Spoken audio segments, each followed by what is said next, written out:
તો જય જવાન જય કિસાન। હેલો ખેડૂત મિત્રો, આપ જોઈ રહ્યા છો કૃષિને લગતા મહત્વના સમાચાર। અને ખેડૂત મિત્રો, આજે અજમાની બજાર ભાવ અને આવક વિશેની વાત કરીએ ત્યારે તો ખેડૂત મિત્રો વાત કરીએ તો કે અજમાની આવકો મહિના દિવસમાં થોડી વધી છે। અજમો સામાન્ય રીતે જામનગર, પાટણ, થરાદ, ઊંઝા અને થોડા પ્રમાણમાં રાજકોટ યાર્ડમાં પણ આવતો હોય છે। જામનગર પીઠાઓમાં રવિ અજમાની આવકો એવા વેપાર થઈ જાય છે।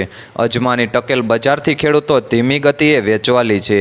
જો કે હીટવેવના કારણે અજમાની લોકલ ઘરાગીના બદલે સ્ટોકિયોસ્ટોની લેવાલી સારી છે। અજમો પ્રતિ 20 કિલો સરેરાશ બજાર નીચામાં 2000 રૂપિયા અને ઊંચા મથાળે 3500 રૂપિયાની સપાટીએ છે। ગત વર્ષની તુલનાએ પિયત અજમાની બજાર પ્રતિ 20 કિલોએ 300 થી 400 રૂપિયા સારી કહી શકાય છે।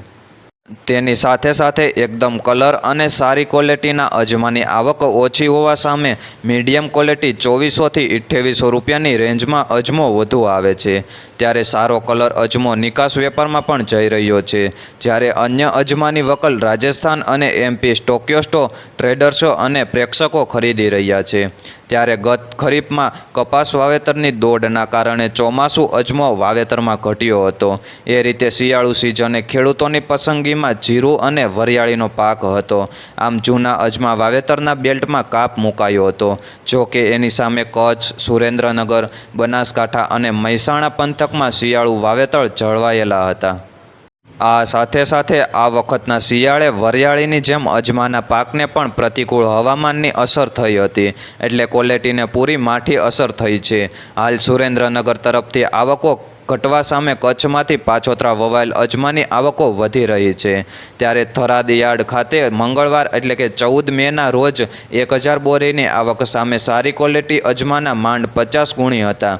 તેની સામે બજાર 3200 થી 3500 રૂપિયા અને મીડિયમ ક્વોલિટીમાં 2800 રૂપિયાથી 3000 રૂપિયા અને નબળી ક્વોલિટીમાં 1200 રૂપિયાથી 1500 રૂપિયા જેવો ભાવ હતો। આ સાથે આ વખત પિયત અજમાનો ઓછો પાક હોવાથી આનાથી મંદીના ચાન્સ ન રહેતા તેજી થઈ શકે છે। ખેડૂતો જીરું અને વરિયાળી પકડીને અજમો વેચી રહ્યા છે। જ્યારે છેલ્લા 15 દિવસમાં ગ્રીન માલમાં આવક ઓછી થઈ, તેથી પ્રતિ કિલો 15 થી 20 રૂપિયા બજાર વધી ગઈ છે। આ સાથે સાથે ખેડૂત મિત્રો, માહિતી સારી લાગી હોય તો અન્ય ખેડૂત મિત્રોને પણ શેર કરજો। અને ખેડૂત મિત્રો, રોજે રોજના સમાચાર જાણવા અને અવનવી યોજનાની માહિતી મેળવવા આપણી ચેનલ એટલે કે JB ખેડૂત હેલ્પને સબસ્ક્રાઈબ કરજો। અને જે પણ પાક વિશેની માહિતી મેળવવી હોય તેમને કોમેન્ટ કરીને જરૂરથી બતાવશો।